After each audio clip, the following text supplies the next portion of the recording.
Good morning. അപ്പോൾ നമ്മുടെ ഇന്നത്തെ റെസിപ്പി എന്താണ്? ഒരു ദോശയാണെന്ന് മനസ്സിലായില്ലേ? ദോശ എന്ന് പറയുമ്പോൾ നമ്മൾ ഗോതമ്പ് പൊടിയും മുട്ടയും ചേർത്തിട്ടാണ് ഈ ഒരു ദോശ ഉണ്ടാക്കുന്നത്. ഇത് നമുക്ക് ബ്രേക്ക്ഫാസ്റ്റിന് ഉണ്ടാക്കാം, ഡിന്നറിന് ഉണ്ടാക്കാം, വൈകുന്നേരം ചായക്ക് കഴിക്കാൻ ഒന്നുമില്ല എന്നുണ്ടെങ്കിൽ ഒരു കപ്പ് ഗോതമ്പ് പൊടിയും 2 മുട്ട എടുത്തിട്ട് ഒന്ന് മിക്സിയിൽ അടിച്ചെടുക്കുക, ദോശ ഉണ്ടാക്കുക, കഴിക്കുക. അപ്പോൾ വൈകുന്നേരത്തെ ചായയുടെ എന്തുണ്ടാക്കും എന്നുള്ള ആ ഒരു തലവേദന ഒഴിഞ്ഞു കിട്ടും. വളരെ ടേസ്റ്റി ആയിട്ടുള്ള ദോശയാണിത്. ഇതാ വേണ്ടോ, നന്നായിട്ട് മൊരിഞ്ഞിരിക്കുന്നുണ്ട്. നിങ്ങൾക്ക് ഇതിലും നൈസായിട്ട് മൊരിച്ചെടുക്കണമെന്നുണ്ടെങ്കിലും മൊരിച്ചെടുക്കാം കേട്ടോ. ഞാൻ ഈ രീതിയിൽ എടുത്തോന്നേ ഉള്ളൂ. അപ്പോൾ ഈ ഒരു ഗോതമ്പ് മുട്ട ദോശ എങ്ങനെ ഉണ്ടാക്കുന്നതെന്ന് നമുക്കൊന്ന് നോക്കിയാലോ. അപ്പോൾ നമുക്ക് വീഡിയോ കണ്ടിട്ട് വരാം. നമുക്ക് നമ്മുടെ ഗോതമ്പ് മുട്ട ദോശയ്ക്ക് ആവശ്യമായിട്ടുള്ള ഇൻഗ്രീഡിയൻസ് നോക്കാം. നമ്മളിപ്പോൾ 1 കപ്പ് ഗോതമ്പ് പൊടി എടുത്തിട്ടുണ്ട്, അതിലേക്ക് 3 മുട്ട എടുത്തിട്ടുണ്ട്. മുട്ടയുടെ എണ്ണം നിങ്ങളുടെ ഇഷ്ടത്തിനനുസരിച്ച് തീരുമാനിക്കാം. 3 or 4 മുട്ട എടുക്കാം കേട്ടോ. മുട്ടയുടെ ടേസ്റ്റ് കൂടുതൽ ഇഷ്ടമാണെങ്കിൽ 4 വരെ എടുക്കാം. പിന്നെ ഇതിലേക്ക് ഞാനൊരു 5 വറ്റൽമുളക് എടുത്തിട്ടുണ്ട്. മുളക് പൊടിയൊക്കെ ചേർക്കുന്നതിനേക്കാൾ ടേസ്റ്റ് വറ്റൽമുളകാണ്. പിന്നെ ഒരു ചെറിയ സവോള എടുത്തിട്ടുണ്ട്, വളരെ ചെറിയ സവോളയാണ്. പിന്നെ 2 തണ്ട് കറിവേപ്പില എടുത്തിട്ടുണ്ട്. പിന്നെ നമുക്കിതിലേക്ക് വേണ്ടത് മഞ്ഞൾപ്പൊടിയും ഉപ്പും കുറച്ച് വെള്ളവും ആണ്. അപ്പോൾ ആദ്യം നമുക്ക് ഈ വറ്റൽമുളകൊന്ന് മിക്സിയിൽ ക്രഷ് ചെയ്തെടുക്കാം. അതിനുശേഷം ബാക്കിയെല്ലാം ചേർത്ത് മിക്സ് ചെയ്യാം. മിക്സിയുടെ കുറച്ച് വലിയ ജാർ തന്നെ എടുത്തോളൂ. എടുക്കുമ്പോൾ എന്താണെന്ന് വെച്ചാൽ നമുക്കിതെല്ലാം ചേർത്ത് ബീറ്റ് ചെയ്യാനുള്ളതാണ് മിക്സിയിൽ, അതുകൊണ്ടാണ് കുറച്ച് വലിയ ജാർ എടുക്കാൻ പറഞ്ഞത്. ഇത് ആദ്യം നമുക്കൊന്ന് ക്രഷ് ചെയ്തെടുത്തിട്ട് വരാം. അപ്പോൾ നമ്മൾ നമ്മുടെ മുളക് ഇതുപോലെ ഒന്ന് ക്രഷ് ചെയ്തെടുത്തിട്ടുണ്ട്. ഇതിലേക്ക് നമ്മൾ ഇനി ചേർക്കുന്നത് 2 തണ്ട് കറിവേപ്പില നിങ്ങൾക്ക് മുറിച്ച് ചേർക്കണമെങ്കിൽ മുറിച്ച് ചേർക്കാം. ഞാനിപ്പോൾ ഇതെല്ലാം ചേർത്ത് മിക്സിയിൽ ഒന്ന് കറക്കിയെടുക്കുകയാണ്.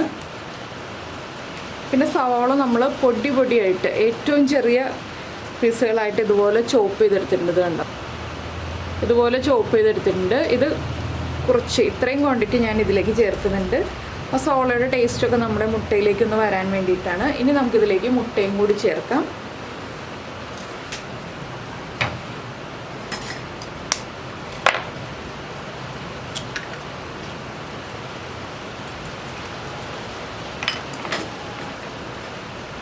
രണ്ട് മുട്ട ആയാലും മതി കേട്ടോ, കുഴപ്പമൊന്നുമില്ല. മുട്ട അധികം വേണ്ടാന്നുണ്ടെങ്കിൽ 2 എണ്ണം ചേർത്താലും മതി.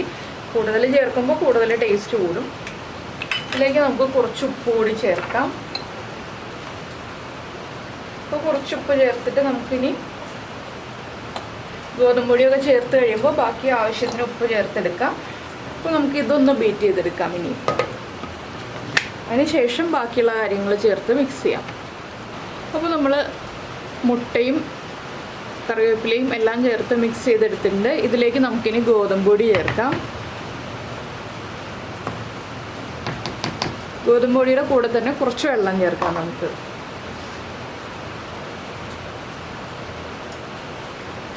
ഇത് നമ്മളൊരു വിസ്ക് യൂസ് ചെയ്തിട്ടൊക്കെ മിക്സ് ചെയ്തെടുക്കുകയാണെങ്കിൽ മിക്സ് ആയി കിട്ടും. പക്ഷേ ഏറ്റവും എളുപ്പം നമുക്ക് മിക്സിയിൽ തന്നെ മിക്സ് ചെയ്തെടുക്കുന്നതാണ്. അപ്പോൾ അധികം പാത്രങ്ങളും കഴുകേണ്ട, നമ്മുടെ ജോലി എളുപ്പമാവും. ഇതും കൂടി നമുക്കൊന്ന് മിക്സ് ചെയ്തെടുക്കാം. അപ്പോൾ നമ്മളിതാ എല്ലാം ചേർത്ത് മിക്സിയിലൊന്ന് അടിച്ചെടുത്തിട്ടുണ്ട്. ഈ ഒരു പാകത്തിലാണ് നമുക്ക് കിട്ടിയിട്ടുള്ളത്. ഇത് നമുക്കൊരു ബൗളിലേക്ക് ഒഴിക്കാം. എന്താണെന്ന് വെച്ചാൽ ഈ കൺസിസ്റ്റൻസിയിൽ നമ്മൾ ദോശ ഉണ്ടാക്കിയിട്ടുണ്ടെങ്കിൽ നല്ല കട്ടിയായിട്ടുള്ള ദോശയായിരിക്കും. ഇതൊന്ന് നമുക്ക് വെള്ളം ചേർത്ത് ലൂസാക്കി എടുക്കാം. ഞാനിപ്പോൾ ഒരു പാത്രം എടുത്തിട്ടുണ്ട്, ഇതിലേക്ക് ഒഴിക്കുകയാണിത്. കണ്ടോ, നല്ല തിക്കാണ് നമ്മുടെ ദോശമാവ്. നമുക്കിനി നമ്മൾ എടുത്തു വെച്ചിരിക്കുന്ന സവോള ഉണ്ടല്ലോ, ഈ സവോള ഈ ദോശമാവിലേക്ക് ആഡ് ചെയ്യാം. അതുപോലെ തന്നെ ഒരു കളറിന് വേണ്ടി 2 പിഞ്ച് മഞ്ഞൾപ്പൊടി ചേർക്കുക. അധികം വേണ്ട, 2 പിഞ്ച് മതി. പിന്നെ നമുക്ക് ആവശ്യത്തിന് വെള്ളം ഒഴിച്ച് ലൂസാക്കി എടുക്കാം. എന്താണെന്ന് വെച്ചാൽ നമ്മുടെ ദോശമാവിൻ്റെ പാകത്തിനേക്കാൾ കുറച്ചുകൂടി ലൂസായിരിക്കണം ഈ മാവ്, എങ്കിലേ നമുക്ക് ദോശക്കല്ലിൽ ഒഴിച്ച് കറക്റ്റായിട്ട് പരത്തി എടുക്കാൻ പറ്റുള്ളൂ. നിങ്ങൾക്ക് കുറച്ച് കട്ടിയുള്ള ദോശ വേണമെന്നുണ്ടെങ്കിൽ കുറച്ച് വെള്ളം കുറച്ച് ചേർക്കുക. ഞാനിപ്പോൾ അധികം കനമില്ലാത്ത ദോശയാണ് ഉണ്ടാക്കുന്നത്, അതുകൊണ്ടാണ് ഇത്രയും വെള്ളം ചേർത്തിട്ടുള്ളത്. ഇപ്പോൾ ഇത് കണ്ടോ, ഇതുപോലെ നല്ല ലൂസായിട്ടാണ് നമ്മൾ വെള്ളം ചേർത്ത് മിക്സ് ചെയ്തെടുത്തിട്ടുള്ളത്. ഇനി നമുക്ക് ദോശ ഉണ്ടാക്കി തുടങ്ങാം. ഉപ്പൊക്കെ ചെക്ക് ചെയ്യുക. ഉപ്പ് കുറവാണെങ്കിൽ ഉപ്പ് ആഡ് ചെയ്ത് കൊടുക്കണം.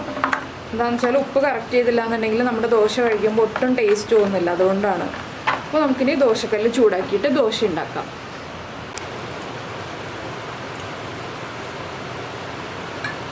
അപ്പോൾ നമ്മൾ ദോശമാവ് എടുത്ത് മിക്സ് ചെയ്തിട്ട് റെസ്റ്റ് ചെയ്യാൻ വെക്കേണ്ട ആവശ്യമൊന്നുമില്ല കേട്ടോ. ദോശമാവ് മിക്സ് ചെയ്യുക, ഉടനെ തന്നെ നമുക്ക് ദോശ ഉണ്ടാക്കാം.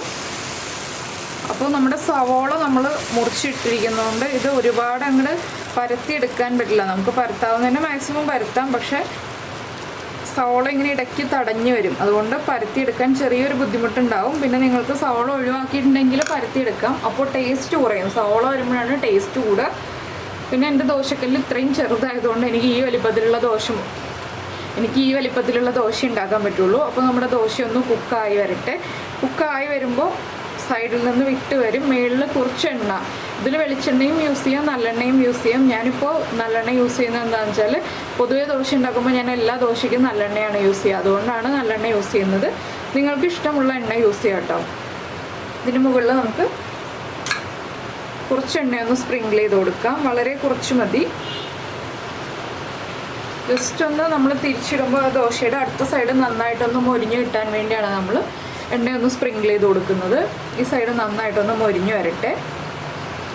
അപ്പോൾ മൊരിയുണ്ട എന്നുണ്ടെങ്കിൽ നിങ്ങൾക്ക് ഈ ഒരു സ്റ്റേജ് ആകുമ്പോൾ തിരിച്ചിടുക, ഒന്ന് കുക്ക് ചെയ്യുക, എടുത്ത് കഴിക്കാം. കറിയൊന്നും വേണ്ട, ചട്നിയോ ഒന്നും വേണ്ട, ഇതിന് സൈഡ് ഡിഷൊന്നും വേണ്ടാതെ കഴിക്കാൻ പറ്റുന്ന ദോശയാണ്. എന്താണെന്ന് വെച്ചാൽ നമ്മൾ മുളകും ഉപ്പും സവോളയും എല്ലാം ചേർത്തിട്ടുള്ളതുകൊണ്ട് ഇടയ്ക്ക് സവോള കടിക്കാൻ കിട്ടും.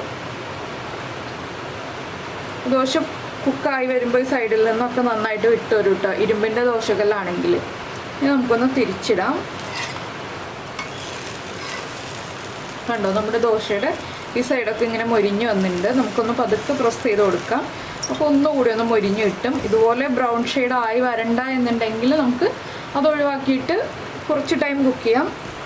ഇതിപ്പോൾ ഞാൻ ഏറ്റവും ചെറിയ ബർണറിൽ ഹൈ ഫ്ലെയിമിൽ വെച്ചിട്ടാണ് ദോശ ഉണ്ടാക്കുന്നത്. അപ്പോൾ ദോശമാവ് ഒഴിക്കുമ്പോൾ ഫ്ലെയിം കുറച്ച് വയ്ക്കുക, ലോ ഫ്ലെയിമിൽ വയ്ക്കുക. ദോശമാവ് ഒഴിച്ച് നമ്മൾ ദോശ പരത്തി കഴിയുമ്പോൾ ഫ്ലെയിം കൂട്ടി വയ്ക്കുക. വലിയ ബർണറിൽ വെച്ച് കുക്ക് ചെയ്തിട്ടുണ്ടെങ്കിൽ ദോശ നമുക്ക് പരത്താൻ പറ്റില്ല. ചുറ്റി ഇങ്ങനെ വരുമ്പോൾ കട്ടിയായി പോവും.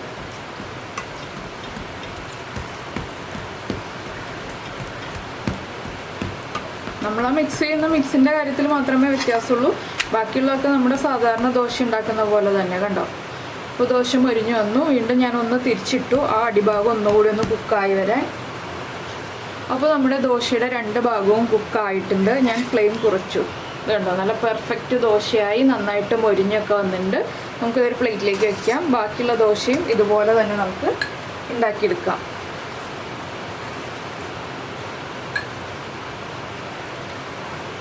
ഓരോ പ്രാവശ്യവും ദോശമാവ് ഒന്ന് ഇളക്കിയിട്ട് നമ്മൾ കല്ലിലേക്ക് ഒഴിച്ചു കൊടുക്കാം കേട്ടോ.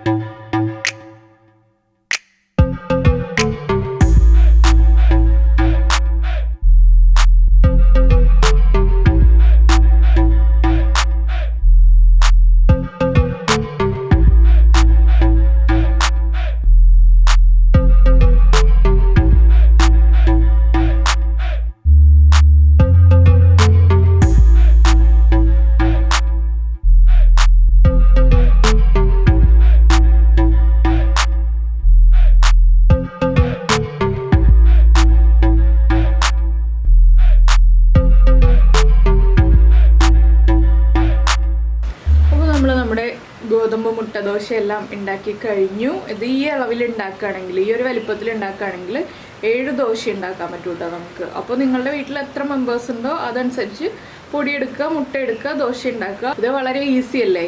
രാവിലെ ബ്രേക്ക്ഫാസ്റ്റ് ഉണ്ടാക്കാൻ തലപോക്കേണ്ട ആവശ്യമൊന്നുമില്ല. രാവിലെ തന്നെ എളുപ്പത്തിൽ ഉണ്ടാക്കാൻ പറ്റിയതാണ്. മുട്ട മാത്രമേ നമുക്ക് പുറമേ നിന്ന് വാങ്ങിക്കേണ്ടി വരുള്ളൂ. മിക്കവാറും എല്ലാ വീടുകളിലും മുട്ടയും സ്റ്റോക്ക് ഉണ്ടാവും. അപ്പോൾ എളുപ്പത്തിൽ ഉണ്ടാക്കി കഴിച്ചിട്ട് ഇഷ്ടമായോ ഇല്ലയോ എന്നുള്ളത് നമ്മുടെ വീഡിയോയുടെ താഴെ ഒന്ന് കമൻറ്റ് ചെയ്യുക. അതുപോലെ തന്നെ ഇഷ്ടപ്പെട്ട റെസിപ്പികൾ നിങ്ങൾ കുക്കിംഗ് താല്പര്യമുള്ള ആളുകൾക്ക് എല്ലാവർക്കും ഒന്ന് ഷെയർ ചെയ്ത് കൊടുക്കുക. പിന്നെ നമ്മുടെ ചാനൽ ഇതുവരെ സബ്സ്ക്രൈബ് ചെയ്തിട്ടില്ല എന്നുണ്ടെങ്കിൽ ഈ വീഡിയോയുടെ താഴെ കാണുന്ന റെഡ് സബ്സ്ക്രൈബ് ബട്ടൺ ഒന്ന് ക്ലിക്ക് ചെയ്യുക.